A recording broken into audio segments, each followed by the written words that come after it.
The pen in my mother's hand scratched across the last page. I thought she was signing another utility check, until I saw my name, forged in curling ink, transferring the deed of my house to my sister. My throat locked. My house.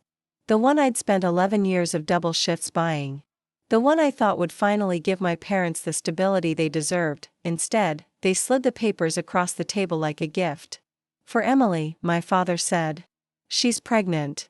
She needs it more. I couldn't breathe. My vision tunneled as my sister touched her belly, smiling, like my sacrifice was her birthright. I whispered, "You stole from me." My mother didn't flinch. "You'll understand someday." That was the moment something inside me cracked. Quiet, sharp, irreversible. My name is Claire Bennett. And from wherever you're watching this, stay with me, because tell me, have you ever been treated like a stranger in your own family? I remember the smell of ink, the smugness in my sister's eyes, the silence of my parents as they gave away 11 years of my blood, sweat, and exhaustion. They thought I'd stay quiet. They thought I'd keep slaving away while they erased me, but the thing about betrayal is, it teaches you to play a different game. And what I did next, they never saw coming. I didn't scream that night. I didn't flip the table or tear the deed from my mother's hand. No, that would have been too easy for them. They were ready for my anger, prepared to dismiss it as childish rebellion. Instead, I smiled. The kind of smile that hides a storm. Emily rubbed her swollen belly and whispered, "Thank you, Claire. You've always been the responsible one." Responsible. That word slid down my spine like a knife. I was the responsible one, because I worked 2 jobs, missed birthdays, skipped vacations, and swallowed every dream I once had, all so they could have a roof. And now, responsibility had made me their victim. I walked out that night, numb. My house, the house I thought would anchor my family, had become the stage for my humiliation. The city lights blurred as I drove, tears threatening but never falling. I'd learned a long time ago that my family didn't believe in my pain.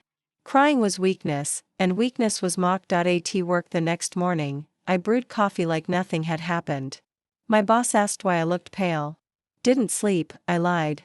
Inside, though, something was shifting. Have you ever had everything you worked for stripped from you in a single signature? It doesn't just break you. It remakes you. That night, I pulled out every file I had, pay stubs, wire transfers, emails with the realtor, the deed. Proof that it was mine. Every dollar, $147,000 in savings, scraped from my 20s, had my fingerprints on it. I stared at the papers until dawn, the light of my laptop burning into my eyes. My parents thought I'd walk away. My sister thought her baby guaranteed immunity. But I knew something they didn't. When you rob someone of everything, you don't leave them powerless. You make them dangerous. So I began writing a new plan. Not to beg. Not to fight. But to take back what was stolen, piece by piece, soul by soul, and by the time I was finished, none of them would ever look at me the same again. I learned how to wear normal like a mask. At family dinners I brought potato salad and forced my laugh into the right rhythm while my sister talked baby names. I let her hold my arm, let her lean on me when the nesting panic hit. I let my parents pat my hand and call me sweet, the way people do before they bury a secret, but underneath that practiced softness I was doing the work. Revenge, I decided, would not be a single loud moment. It would be precise. Surgical. The kind that rearranges a life without ever making the other person understand why they are bleeding. First, I cataloged everything. I made copies of bank transfers, printed emails from the realtor, saved every screenshot of mortgage confirmations. I sat in the library until the lights dimmed and taught myself how to read the county recorder's online database. Names, dates, signatures, small differences that shouted forgery once you knew where to look. My mother's handwriting slanted one way. My forged signature sloped another. The loop on my middle initial was missing. I started asking questions, casual at first. Who handled the paperwork? I'd say, sipping wine at my sister's kitchen island, the night she toasted to family. People answer when they sense you won't explode, when you seem small and harmless. My sister named the realtor. My father mumbled something about a friend. Each answer was a breadcrumb, then I mapped their vulnerabilities. My mother loved her garden the way some people love God, prideful, public, visible. My father had a small fry business that survived on favors and local goodwill. His reputation was currency. My sister was hungry for the town's sympathy, for the online pity that could spin into opportunity. All of them relied on story, the story that I was the dutiful daughter, the story that their actions were noble.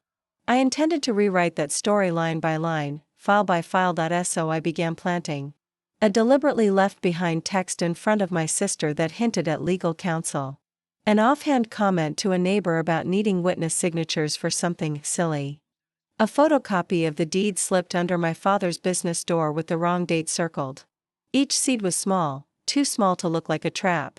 But seeds grow. At night I practiced my face in the mirror until the sorrow and rage were indistinguishable, two sides of the same coin. I rehearsed the neutral voice I'd use in court, the soft cadence I'd use in interviews, the laugh I'd give when my sister paraded through my former living room, draped in my curtains. Public life is a stage. I would control the lighting, and I learned to be patient. Patience is the quiet violence people never see coming. It lets you bend the world in ways fury cannot. When my sister asked me if I would come help set up the nursery, I said yes. Of course I said yes. It was the perfect theater, because there is one truth they hadn't counted on: the people who steal often tell everyone else they are generous. And generosity, when examined under a certain light, reveals the shape of theft. That night, as I packed a box of unused baby clothes, I pressed a single folded paper between the garments, a paper with the one line that would make a rumor bloom. I taped the box shut and set it aside, smiling as if nothing mattered. They think they gave me nothing. So I gave them an audience for their own unmaking. I started using other people as instruments, not to harm them, but to move pieces where my hands couldn't reach. I found a paralegal at a clinic who worked pro bono and had the patience of someone who'd watched too many quiet injustices. She taught me how to file a quiet title action, how to phrase things so the court would notice inconsistencies without needing me to shout. Legal language is a scalpel. It makes even the meanest lies look small on paper. I dressed in bland clothes and went to the county recorder's office pretending to research a friend's property. I paid for copies like any normal citizen, no dramatics. A clerk, bored and human, let a slip fall that named the title company my parents used. Title companies have records. Records have mistakes. I copied everything, staple by staple, and felt a small, fierce satisfaction as the trail grew long enough to be dangerous. Meanwhile I fed my little rumors with the delicacy of a gardener pruning for shape. A whispered concern at church about signatures. A question to a neighbor about whether he'd seen a particular courtesy check. Each comment was loose soil. My parents, who'd once been architects of silence, began answering in ways that revealed them: hesitation, too many details, self-justifications. People with clean consciences don't over-explain. At work I kept my day job like armor. Customers saw the same steady cashier who hummed when the register chimed. But at night, I grew another life. I met with an investigator who smelled of stale coffee and determination. He showed me how forgers copy slants and miss loops, the tiny anatomy of handwriting. He told me where to look for witnesses who might have seen my mother sign things in front of them, or a check being cashed. I paid him in savings I told myself was already stolen. It was currency reclaimed. My father's small business began to wobble under questions I planted. A supplier called to ask about a bounced check that matched dates on the deed transfer. The town is small. Reputations are fragile. I watched his posture change when a longtime client asked, in a voice loud enough for me to hear, "So, Claire, did you really sign those papers?" He fumbled. He lied. And lying, like ink, stains. Emily grew suspicious. Sometimes she'd stare at me the way people stare at a repaired vase, polite, fearful it would crack again. She started keeping her phone on her, as if my messages might be traps. But she still invited me over. Guilt has the manners of a host. I accepted invitations the way a hunter accepts open terrain. One night as rain tapped the roof of my old car, my mother called me. Her voice was thin, a practiced softness. "Sweetheart, we can talk. I don't want trouble." Her attempt at tenderness was a shield. "I don't want trouble either," I lied. "I want truth." She hesitated. The sound of her swallowing was small and human. For a moment I heard the mother who once taught me to fold napkins, not the woman who had signed my name away. It was almost enough to stop me, almost. Then she said, quietly, "You'll regret this." I let her believe it would make me waver. I didn't tell her that regret is a mirror, what you see in it depends on who's holding it. I didn't tell her that I'd already handed evidence to the investigator, that the quiet title action had a filing date, that the first hearing notice would be served in 2 weeks. They thought they'd bought my silence with their version of care. They had not imagined the economy of a betrayed person, how we invest our pain and compound it into strategy. On the night before the notice landed, I sat on the stoop of the house that used to be mine and listened to rain clean the world of pretense. I folded my hands and let the storm make sense of the mess inside me. When lightning split and the streetlight buzzed back to life, I smiled, not cruelly, but like someone who had found a lost map, because I had been given nothing.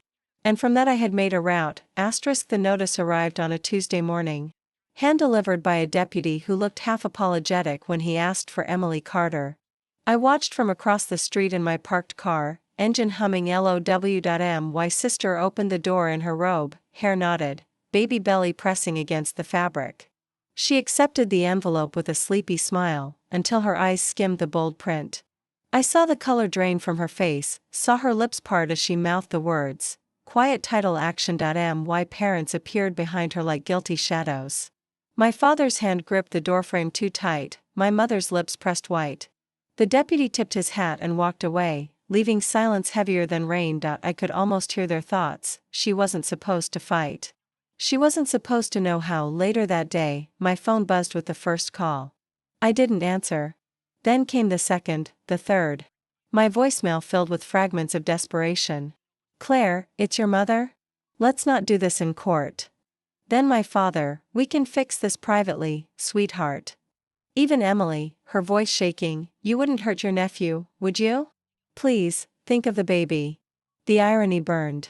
They hadn't thought of me when they stole my house. But now that their comfort was slipping, suddenly I was supposed to care. I didn't respond.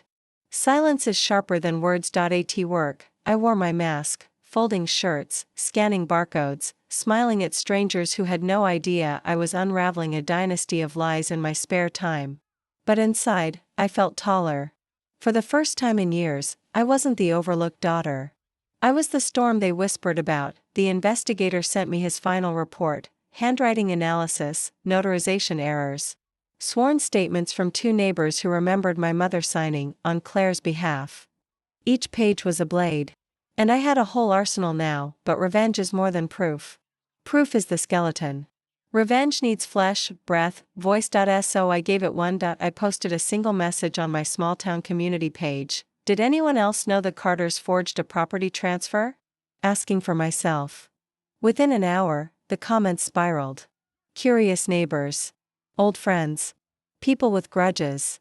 Whispers became shouts, and shouts became stories. My parents had built their reputations on being family first. Now the town was dissecting them like vultures around a carcass. That night, I drove past their house, the house that was mine, and saw lights flicker through the blinds. Shadows pacing, voices raised. My mother clutched the curtain and peeked out, eyes frantic, searching for the enemy. She didn't realize the enemy wasn't outside. It was me. Sitting quiet in my car. Watching. Waiting. When she dropped the curtain, I whispered to myself, they wanted me erased. Instead, I became unforgettable. And in that moment, I knew, this was no longer just about the house. It was about teaching them the weight of what they had taken, because sometimes, justice isn't found in a courtroom. Sometimes, it's found in the silence before a family begins to collapse. The courthouse smelled like dust and old wood, the kind of air that remembers every lie ever told inside its walls. I walked through the metal detector with my head high, clutching a binder that held 11 years of my life. Across the aisle sat my parents and Emily. My father's suit looked a size too big, shoulders sagging as if the fabric carried his shame. My mother wore her Sunday dress, pearls glinting like armor. Emily, swollen with child, kept her hands folded over her stomach as though innocence could be staged. When the judge called my name, Claire Bennett, I felt my heart steady. Not race. Not stumble. Steady. The attorney I'd hired stood beside me, calm and sharp. He laid the forged documents on the table, one by one, the way a surgeon lays out scalpels. Each signature dissected, each date contradicted, each witness statement like a nail hammered into their story's coffin. I didn't look at my parents, but I felt the heat of their stares. My mother shifted, her fingers clenching her pearl necklace. My father muttered to his lawyer. Emily sniffled loudly, trying to summon pity from the room. When it was their turn, their defense was thin. She's our daughter. We only wanted to help Emily. My father's voice cracked, more performance than confession. My mother added, it's family business. Not meant for courts. The judge raised an eyebrow. Forgery is not family business, Mrs. Carter. It's fraud. That word, fraud, hung in the air like a verdict before the verdict. I kept my face neutral, but inside, a fire burned. Years of exhaustion, humiliation, being the shadow child, it all condensed into this single, precise moment. When asked if I wanted to speak, I stood. My voice did not tremble. I gave up my 20s to buy that house. I worked every holiday shift, every double, every graveyard. I did it for them. And they signed my name away like I was disposable. Silence spread like a crack across the room. I let it linger. Then I added, softly, if family means theft, then I choose truth. The judge leaned back, expression unreadable. Papers shuffled, gavels waited. But I didn't need the decision yet to know the shift had begun. My parents weren't untouchable anymore.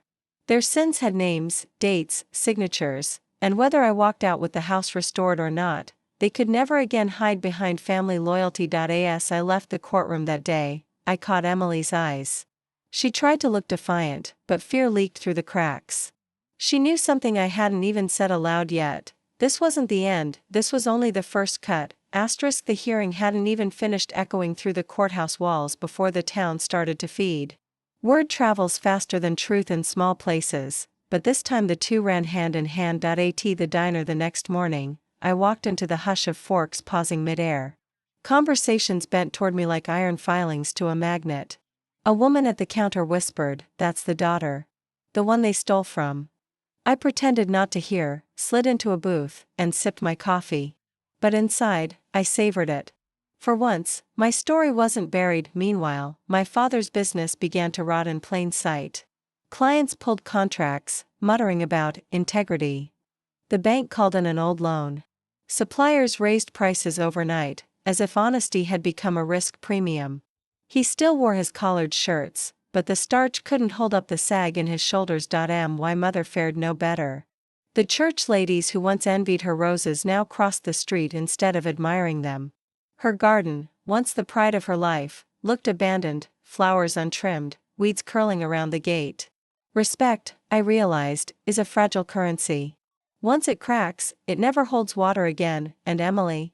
She couldn't post a single smiling baby bump picture without the comments slicing through. Whose house are you standing in? One said. Another, nice curtains. Shame they belong to your sister. She deleted more posts than she kept. Online pity turned sour, and she tasted it every time she scrolled. One evening, as dusk painted the sky with bruises, my father showed up at my apartment. His knock was heavy, desperate. I opened the door just enough to see him. His eyes were bloodshot, his mouth trembling with rehearsed apologies. Claire, he whispered, we were wrong. Please, let's make this go away. For a flicker of a second, the child in me wanted to believe him. But then I remembered the deed sliding across the table. My mother's steady hand forging my name, my sister's satisfied smile. No, I said simply. And closed the door. He didn't knock again. The next day, the investigator called. The judge has set the ruling date, he said. His tone carried certainty, like the final chord of a song already written. That night, I lay awake in silence, staring at the ceiling. I thought of the girl who once believed that giving everything to her family would earn her love. That girl was gone. In her place was someone sharper, steadier, and as sleep finally tugged me under, one thought sang through me like a promise: the house was only the beginning. The ruling came on a gray Friday morning. The courtroom was half full, neighbors, curious faces, people who'd followed every rumor and wanted to see it crystallize into truth. The judge spoke plainly, without drama. The deed was forged. The transfer is void. Ownership returns to the rightful buyer, Claire Bennett. Just like that, 11 years of sacrifice were restored with a single gavel strike. I didn't cheer. I didn't cry. I simply inhaled, steady and deep, as though my lungs were relearning what air felt like. Across the aisle, my mother's pearls sagged against her collarbone as her shoulders caved. My father stared at his hands, jaw tight, as if gripping silence could hold back shame. Emily sobbed quietly, belly rising and falling with each shudder. Her tears less about me than about the life she thought she had secured outside. The world seemed louder, cars, footsteps, even the rustle of papers in my bag. Strangers nodded at me with a kind of respect, the kind that isn't gifted but earned through blood. I walked past my parents without a glance. There was no speech, no satisfaction in their pain. Revenge doesn't always scream, it often whispers, leaving space for guilt to echo louder than any verdict.